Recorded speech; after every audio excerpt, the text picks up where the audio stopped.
Akhirnya orang soleh tersebut pulang ke rumah dan sesampainya di rumah, dia menceritakan kepada istrinya kronologi sejak dia pulang lagi membawa kapak dan gergaji dan apa yang dijanjikan oleh orang tinggi besar tersebut. Pada keesokan harinya, setelah selesai melaksanakan sholat subuh, orang soleh tersebut kemudian ingin membuktikan perkataan orang yang tinggi besar bahwa setiap pagi hari di bawah bantal akan disediakan uang sebanyak 4 dinar. Maka dengan rasa penasaran, orang soleh tersebut membuka bantal dan ternyata di bawah bantal sudah ada 4 dinar. Begitupun hari kedua dan hari ketiga, apa yang dikatakan oleh orang tinggi besar tersebut ternyata benar adanya. Setiap pagi terdapat uang 4 dinar. Orang soleh tersebut selama 3 hari tentunya merasa berkecukupan. Bagaimana tidak, dengan tidak usah bersusah payah bekerja, hanya menunggu, melihat di bawah bantal telah disediakan 4 dinar.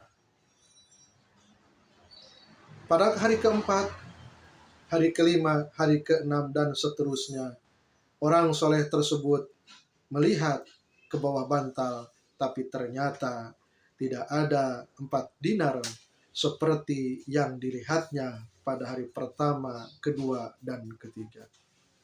Si istri tentu merasa kecewa. Kenapa pada hari-hari berikut ini kok tidak ada uang 4 dinar seperti yang dijanjikan oleh makhluk besar tersebut? Perlu diketahui 4 dinar kalau diuangkan sekarang mungkin sekitar 10 juta rupiah. Akhirnya orang soleh tersebut merasa kesal, merasa kecewa, merasa ditipu oleh sosok orang yang tinggi besar tersebut.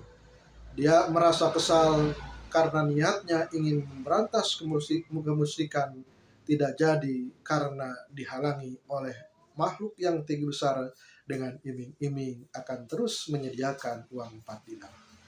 Akhirnya orang soleh tersebut kembali menuju ke tempat di mana orang-orang yang berkerumun untuk melaksanakan aktivitas kesyirikan tersebut. Dan orang soleh tersebut ingin melanjutkan niatnya, ingin menebang pohon yang dijadikan oleh orang-orang untuk melakukan perbuatan syirik.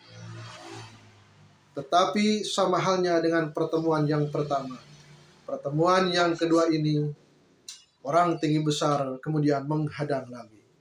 Maka setelah adu mulut karena sudah ingkar janji bahwa tiap pagi akan terus disediakan uang 4 dinar, ternyata pada hari keempat dan selanjutnya tidak terbukti. Akhirnya terjadilah duel seru lagi antara orang soleh dan orang tinggi besar tersebut. Namun berbeda dengan pertemuan yang pertama. Kalau pada duel yang pertama orang soleh tersebut dapat mengalahkan sosok yang tinggi besar ini, tetapi pada duel yang kedua ini justru sebaliknya.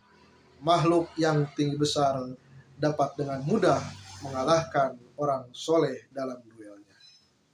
Akhirnya orang soleh tersebut terdesak dan mengaku kalah.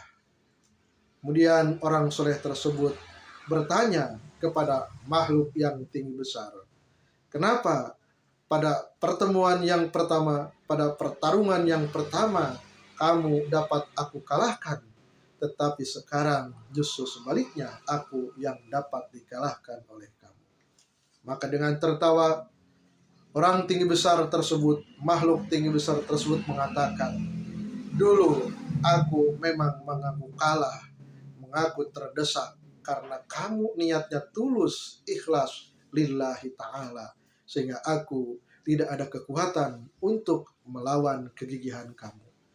Tapi sekarang aku dapat mengalahkan kamu karena kamu niatnya sudah tidak lillah lagi, tetapi kamu merasakan penyesalan, kekecewaan, dan permusuhan terhadapku yang merasa dibohongi